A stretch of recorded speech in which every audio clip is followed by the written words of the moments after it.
Hey, fellow UFC bettors. Welcome here to another Best MMA Picks live broadcast. I'm your host, JD, and we have a very exciting card here coming up this weekend. It is the UFC Fight Night 81, Dillashaw versus Cruz on Fox Sports 1. Got a very exciting card here, a lot of fights. Let's see here. I think we have 13 fights total, including the main card and all the prelims. And so we have a lot of ground to cover tonight, and I'm going to keep it real quick on each of these fights as quickly as I can get through them and giving, the details that we need to make a good decision on what we want to bet.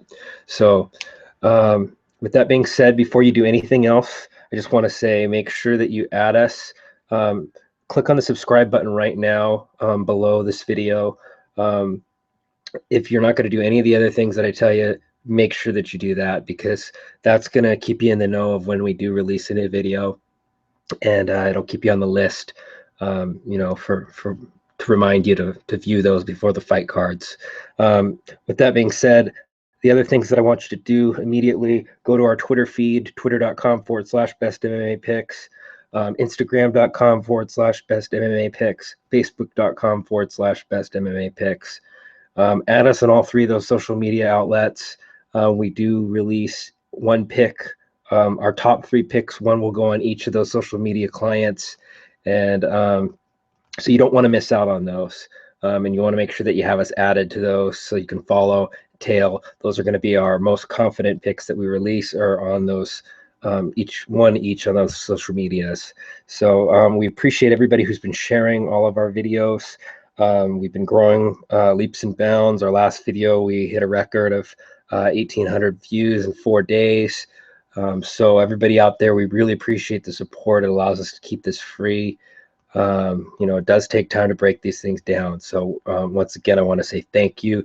And thank you for the retweets and all the shares. Continue doing so. We really appreciate that. All right, let's get down to business here. So starting off, we're going to start from the prelims. The first fight that we have on our card is between Francimar Barroso and Elvis Mutapkic. Mutapkic is the newcomer from Bosnia. He seems to be a pretty good striker. He also has some background in wrestling as well. Francimar Barroso is a Novo União fighter from Brazil, trains alongside, guys like Jose Aldo and Renan Barão. So, keep that in mind. I think that between the two of these guys, Barroso's not quite as skilled as Barão and Aldo. However, he does have a lot of those skills from that camp, that that really good takedown defense, as you can see here, 88.89%. I don't see him as being the guy who's going to be easy to take down. Mutapkic does have, he likes to stand quite a bit. He has some wicked leg kicks and some wicked striking. But if I'm going to pick between the two of these guys, I think it's a coin flip, with the slight advantage on the side of Francimar Barroso, because he comes from a better camp with better trainers and better, training partners. So my pick for this one is to go with Francimar Barroso to defeat Elvis Mutapkic by decision. And as from a betting perspective, both these guys are, well, it looks like betting's on hold for these. I don't know what the lines are set at, but I would imagine that they're close to pick 'em.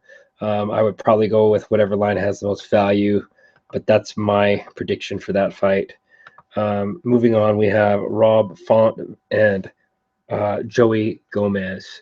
Both these guys are relatively new fighters that are just making their first appearances in the UFC. Font came off of a spectacular knockout win. Joey Gomez has had a couple submission victories, as well as actually he's had all KO victories. Rob Font has had a couple submissions and KOs. Gomez tends to be the type that people will attack him and try to get him to the ground. He likes to use those wicked elbows to get people hurt, and then he just kind of smothers them and attacks them. TKO ground and pound is kind of his signature. And so he's fought against a lot of weaker opponents, whereas Rob Font has fought against some stronger competition. He's got a little bit more experience under his belt.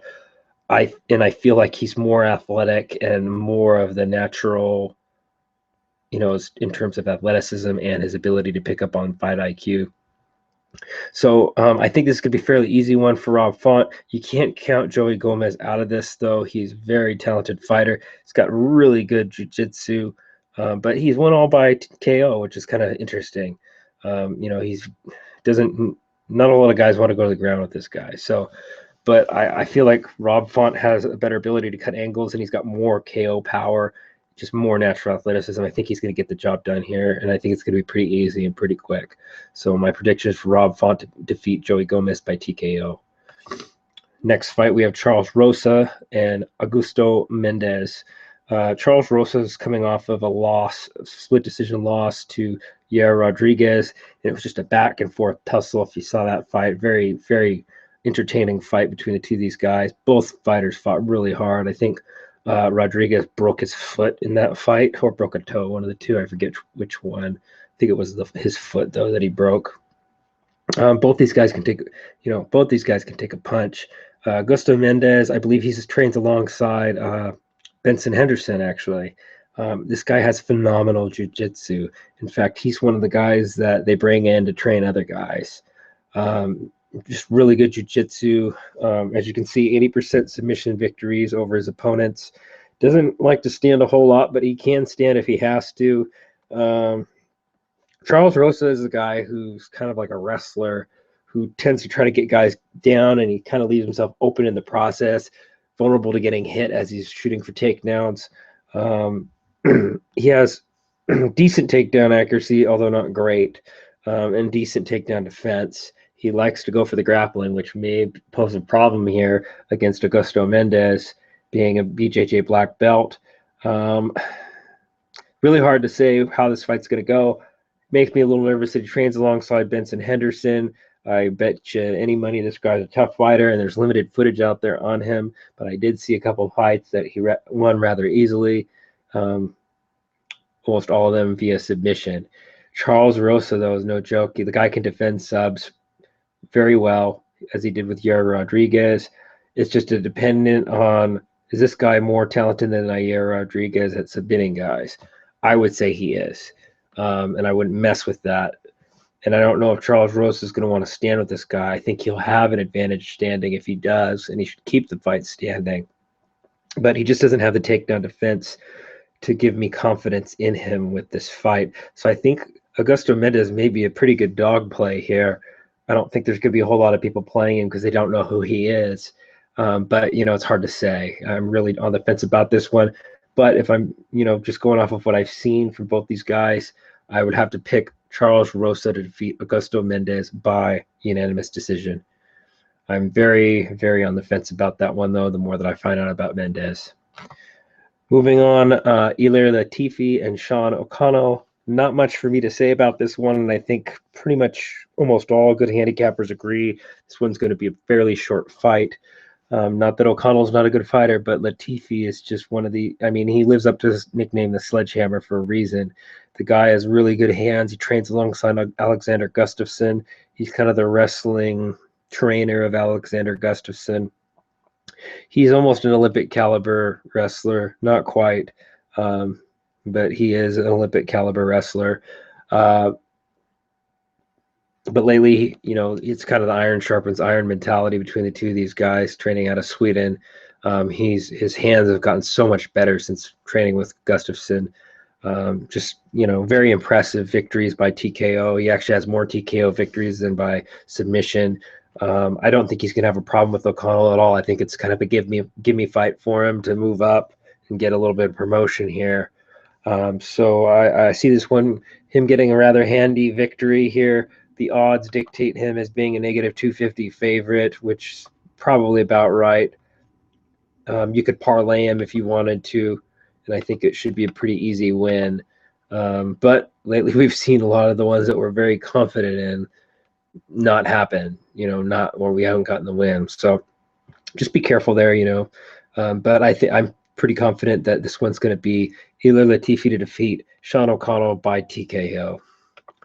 Next fight, we have Paul Felder and Darren Cruikshank. Both of the guys are kickboxers.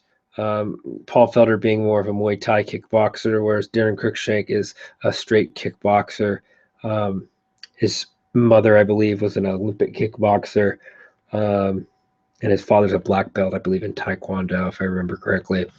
So he comes from a family background of a lot of karate and, kickboxing. Paul Felder is more of a Muay Thai fighter. But the difference between the two of these guys is Paul Felder, is just a tough ass fighter that it stays very busy. He lands almost twice the amount of strikes per minute. Well, not twice, but he lands a significant amount more than Darren Cruikshank. He stays busier. He's slightly more accurate. He does absorb a little bit more than Cruikshank. Cruikshank, I'd say, is a little bit more defensive striker. Has a little bit better defense at 58% versus 50. Both similar takedown accuracies and takedown defense. I give a slight advantage to Paul Felder, and I will say this one's going to be a pick-apart contest where a couple guys possibly get tagged. Maybe one guy gets dropped, but more than likely the both of these two very skilled fighters are going to try to pick each other apart. It's going to go to decision, which makes me a little nervous, but with the odds being close to pick 'em, I have to go with the slight favorite here, Paul Felder, to defeat Darren Cruikshank by decision. Next fight we have, this should be a pretty exciting fight. I just want to take a look at the odds real quick. Actually, they have Paul Felder at a negative 248, and I would put it more almost at a pick 'em, maybe Paul Felder being a negative 150. Maybe worth an underdog play here. I'm not too sure. I don't think Cruikshank is going to be, that's a tough one. There's a lot of value there with Cruikshank. I got to think about that one for a little while. I believe the judges here with the over being favored, though. But anyway, we're not going to get too much into that. We're just going to go with our leans here. Our plays will be posted on Twitter. Make sure you add us. Like I said, you'll get a little bit more detail there. So moving on, we have Maximo Blanco versus Luke Sanders. Maximo Blanco is a Venezuelan fighter. Luke Sanders is an American fighter out of Texas. Not a whole lot of people know about Luke Sanders. He is a guy that's been a lot on the Access TV network of fighting, commentated by Pat Miletich and a lot of other good commentators. But it's kind of an under league to UFC and Bellator. But Luke Sanders has been a guy that's been talked about for quite some time, and he's just kind of been waiting his call to move on up to the UFC. Very, very talented fighter. Reminds me of, he's got really long hair, looks like Jesus Christ, freaking ripped as hell, though, like a ripped version of Jesus. The guy looks like a Benson Henderson, but a white version of Benson Henderson, if you can imagine that. And he has similar fighting style to that of Benson Henderson. He just likes to freaking smother guys, control them, push them up against the cage, rain elbows on them, get them to the ground, and just smash the hell out of their faces. The guy is legit. I've looked at his footage. I've seen him beat up guys. Pretty much everybody that he's faced, he's pretty much dominated, beat him up. Similar to the way that Benson Henderson made his run in the UFC. And I think we have a really good opportunity to bet this guy here. I think he's going to run through Maximo Blanco like butter. Not to say, though, that he couldn't get caught by a head kick, because Maximo Blanco does have a very nasty head kick that knocks guys out. As we've seen, he's got a 67% KO TKO ratio, or TKO KO percentage. So he pretty much wins always by KO or TKO, sometimes by decision, but usually he's he lays eggs. The guy shits out legs or eggs, eggs on a consistent basis. You can't trust this guy. You don't know what's going to happen. 1 minute he head kick KOs a guy and looks spectacular. The next minute it's like, what the hell, is this guy on drugs or something? So it's just completely inconsistent. Luke Sanders is a very consistent fighter. You know what you're going to get when he comes out, the gate, and he's very strong, very, very strong guy. He's not going to have any problem. I don't think he'll have any problem manhandling Blanco with a 63% takedown defense rate here. And he's definitely not going to be the guy on the bottom. Maximo Blanco, if the fight stays on the feet, there is a chance that he can win this one. He'll have an advantage with striking, because Luke Sanders has some weak points in his striking where he's been vulnerable to getting hit. The more likely scenario here, though, is the wrestler being in top control almost the entire time And I see that happening here. I see if Sanders fights this one safely, and he does seem to be a pretty smart fighter, I think he'll get Maximo Blanco along the cage, get him down, smother him, and probably KO him or get a submission. More than likely get a TKO ground and pound. But so my prediction here is for Luke Sanders to defeat Maximo Blanco by decision. And if you look at the odds here, it's almost a pick 'em with Luke Sanders being a slight underdog, and people don't know who this guy is. This is value right here, because Maximo Blanco's a fucking bum, in my opinion.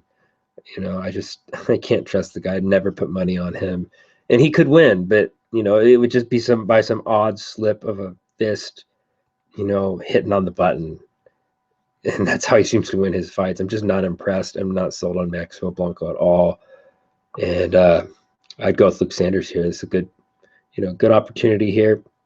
Even the under right here, I think, is a pretty good opportunity, but we'll have to see what happens closer to fight time. I'm not sure about those two, but I will make my prediction here on Luke Sanders. Next fight, we have Chris Wade versus Mehdi Baghdad. Baghdad being a French fighter, and Chris Wade fighting alongside Dennis Bermudez, Ryan LaFleur in New York. Very strong wrestling camp that he comes out of, very strong wrestling base. The guy tends to go more to decision. He's a smart, high IQ fighter.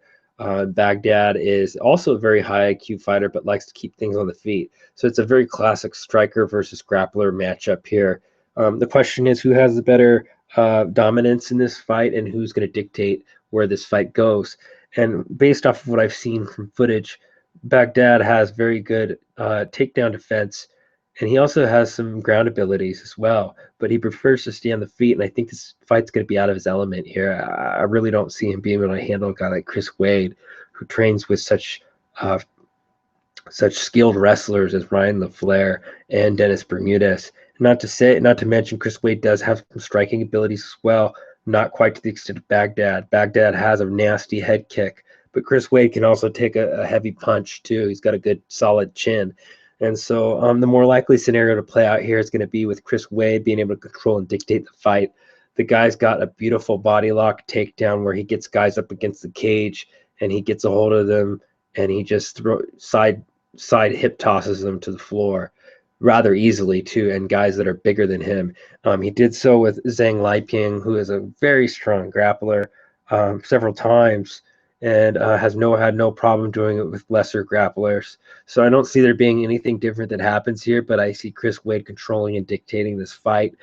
You know, something weird could happen with a KO head kick here, you know, or even a punch, a lucky punch. But like I say, the more likely scenario here is Chris Wade to dictate this fight, and I think he's going to move on, and I think he's going to get to 11-1 record here.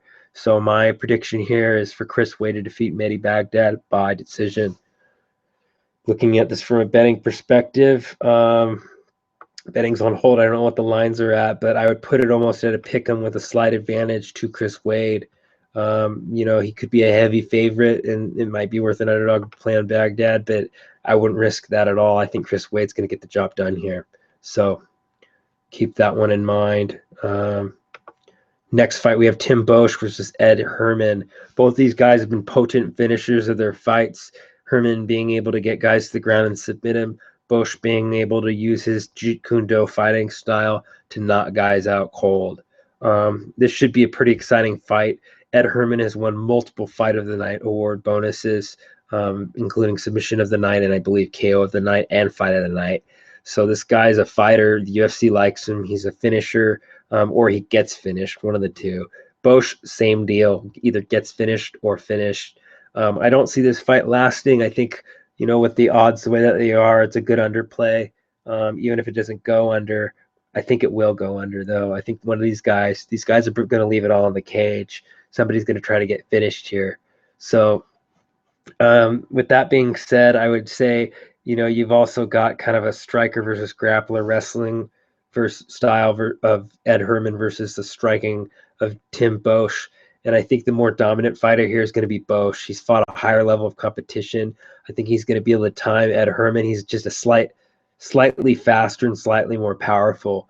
Not to say that Ed Herman couldn't get him to the ground and grind out a decision or even submit him, but the more likely scenario here, I believe, is what the odds makers suggest. It's Tim Boesch winning by probably a knockout TKO victory. And I'd say he gets it done rather early. If you look at the odds here, you're looking, let's see, Boesch is almost a 2-1 favorite against Herman. I'm not super confident.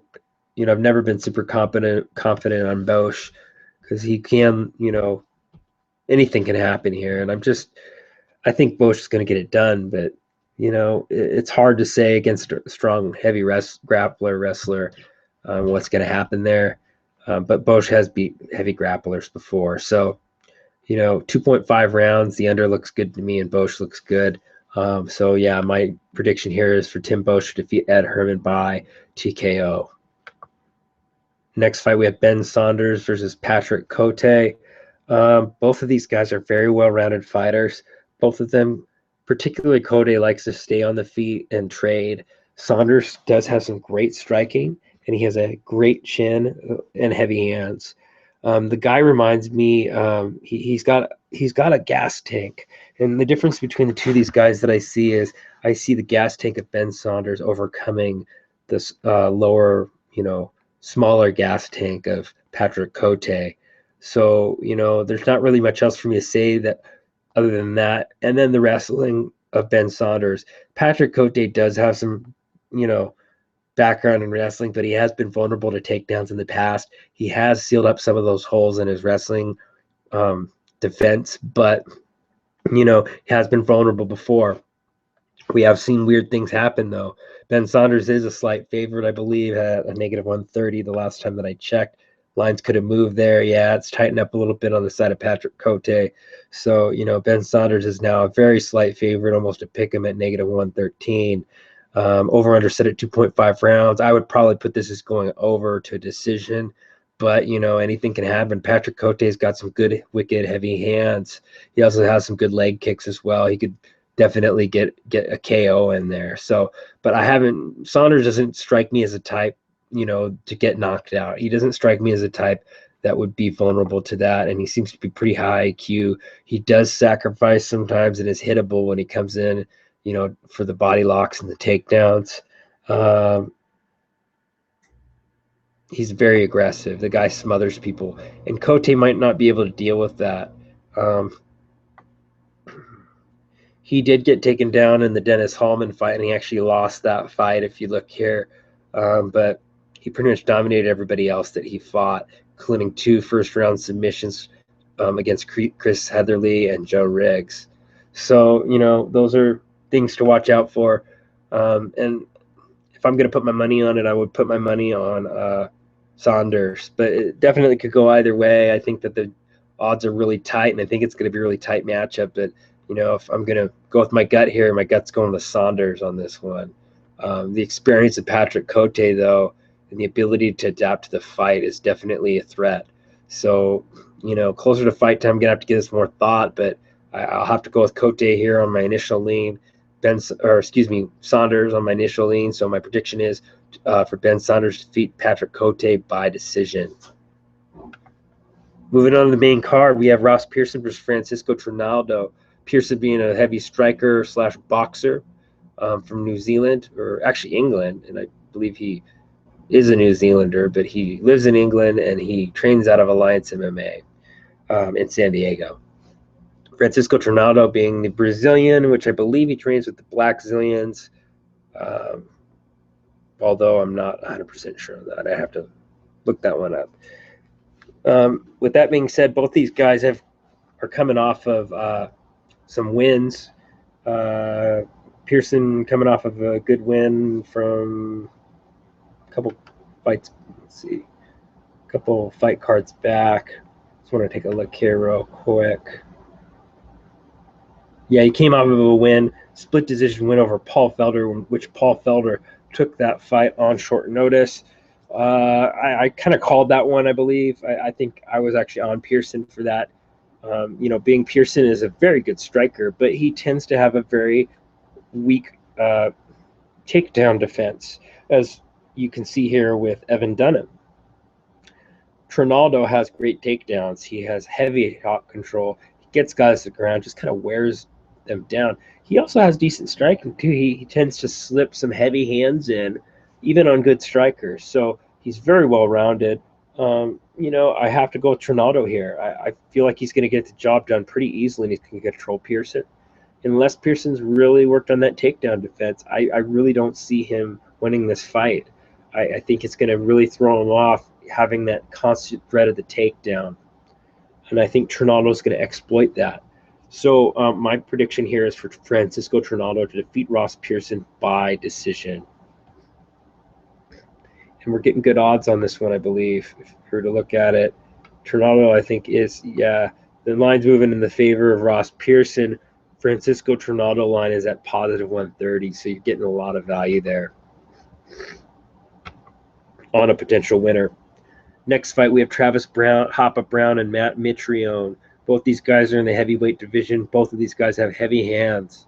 Travis Brown is, I believe, coming off I think he got knocked out last fight, if I remember correctly. Take a look down here at the bottom. Yeah, he came off of that KO, lost Andrei Arlovsky. He was getting completely outstruck too. Arlovsky is very similar in the way that he fights to that of Mitrione. He's a very quick-handed heavyweight that can dart in and out of the pocket pretty easily and kind of run circles around a lot of the heavyweights. I think that he was very game opponent when he fought Stipe Miocic, and he's very underrated. Same goes for Mitrione. He's one of those guys that sneaks up on you that you look at the guy, you're like, that guy's not a dangerous guy, but he is a fucking dangerous guy. You look at his KO TKO, it's 89%. He knocks guys the F out, and they don't wake up immediately. Same goes for Travis Brown, though. But the difference between the two of these guys is Brown is a slower striker, and he telegraphs his strikes. Guys can see it coming a mile away, especially guys that are much more athletic, like Matt Mitrione. Matt Mitrione was a former collegiate football player and almost professional, I believe, for a short period of time. The guy is a freak of nature. He doesn't look like it, but he moves like a freight train, and he hits like a freight train. His last loss was against Ben Rothwell, which is a freakish accident of a submission. He literally flew head first into like a flying guillotine. It was almost staged. It looked like it was WWE. I could not believe it. After the fight ended, it happened so fast.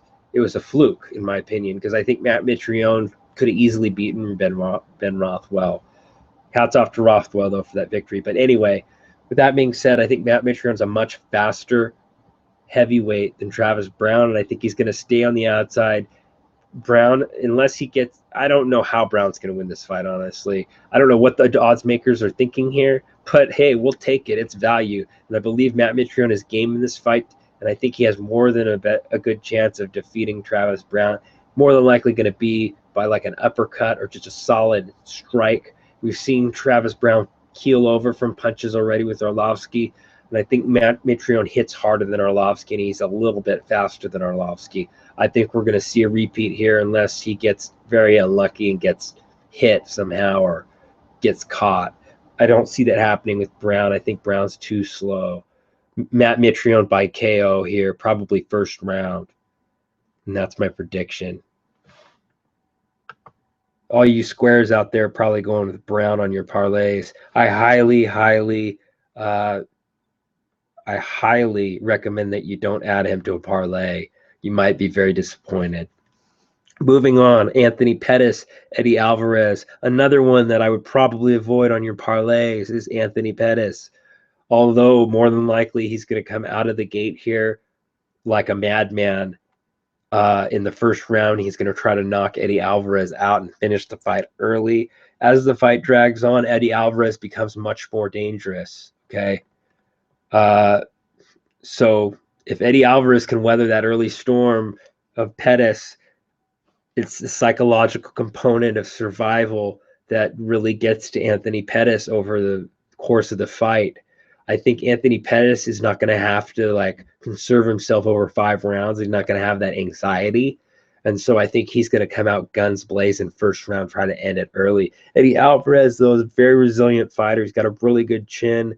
He's been hurt before, and he's overcame the adversity from being hurt in a fight.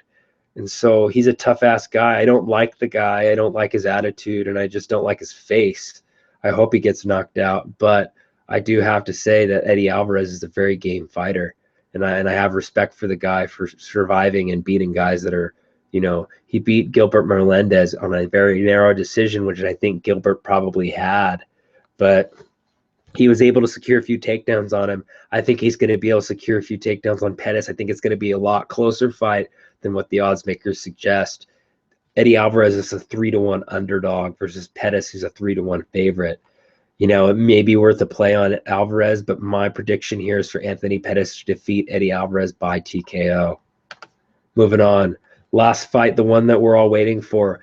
The former champion, Dominick the Dominator Cruz versus the current champion, interim champion, TJ Dillashaw.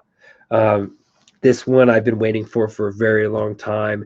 I've been very excited about this one. One of my favorite fighters is Dominick Cruz. I think he has the highest fight IQ in the entire UFC out of all the fighters. He's an excellent coach on The Ultimate Fighter. If you look at his old season against Uriah Faber on Ultimate Fighter, the guy is just a general. He's a tactician. He understands fighting, unlike a lot of fighters.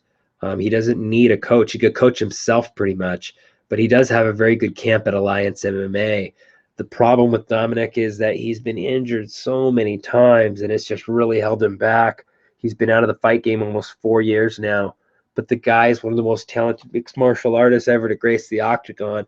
He's got a record of 20-1 versus 13-2 with TJ Dillashaw. Not to take anything away from Dillashaw. Dillashaw is definitely a very talented fighter, but I don't think he has quite the IQ of Dominick Cruz. If you look back at some of the interviews, Cruz is getting in his head. I think we could see a similar play out to that of one of the Conor McGregor fights. But both these guys tend to feint a lot in their fights. They like to use a lot of footwork, movement. Difference of Dominick Cruz being he sidesteps quite a bit in and out of the pocket. He darts in and out of the pocket. Dillashaw, he's not uses quite as much movement with the way that he fights. People like to compare the two, but it's completely separate pieces of footwork there. Dominick Cruz uses more the Muhammad Ali fighting style, whereas TJ Dillashaw tends to kind of come forward, and he has very good defense, but he's a little bit more on the offensive side. Out of the two of these guys, I have to go with Dominick Cruz. Dominick Cruz has always found a way to win given 5 rounds, and I think he's going to, the first 2 rounds are going to be pretty close, and I think he's going to, as the later rounds, as the fight unfolds, the later rounds, TJ Dillashaw is going to start getting very frustrated, and he's going to make mistakes. Dominick Cruz is going to see those mistakes, and he's going to capitalize on them, either by landing a takedown, a body lock, or a suplex like he did with Demetrius Johnson. I don't think he's going to have a problem doing that here with TJ Dillashaw. If Rafael Assunção can get Dillashaw to the ground, Dominick Cruz shouldn't have any problem getting TJ Dillashaw to the ground. Okay. Now, what would be really interesting is if Dillashaw started to integrate some of his wrestling here. There's a big question mark there. Another big question mark with this fight is the health of Dominick Cruz. How are his knees? How does he feel? How is his movement? We don't know. Very big question mark there. He could get into the fight and one of his knees could start giving him problems. We just don't know. And so that's why I think the odds makers are just not giving him enough respect here. But if he were a healthy Dominick Cruz, I'd put this one at a -300 on the end of Dominick Cruz. So I think we are still getting value here, even if he does lose, which the nice thing about Dominick Cruz is if you're putting money on him, it's money well spent or money well betted, because the guy will always try to find a way to win, similar in the way that GSP will always find a way to win. And that's just you want to put your money on guys like that are going to find a way to win. And so my prediction is for Dominick Cruz to get the belt back that he never lost, and for him to defeat TJ Dillashaw by TKO in the 3rd round. Mark my words, I feel like he's going to finish Dillashaw, and everybody's jaw is going to drop. And I will be very happy if he finishes Dillashaw, because I really do not like TJ Dillashaw personally. So I may have a little bit of personal bias in this, but I think a lot of good handicappers are on Cruz. He's an underdog play. You're getting value on him, and I think he's going to get it done, and I really hope that he gets it done. I think he deserves it. So with that being said, everybody, like I said, make sure you add us to all the social medias so that you get all of the plays. All of our top plays are going to be on separate social media accounts. You can find those at the bottom of this video. There are links to them. If you need a good sports book to go through, there's also a link to a very good sports book on the bottom of the page here in the description. So everybody have a good week. Everybody stay safe out there in Vegas, and we will stay tuned on our Twitter feed, and we will keep you posted on the plays. So everybody enjoy the fights this weekend. It's going to be a good one, and it's free, no pay-per-view. Everybody take care.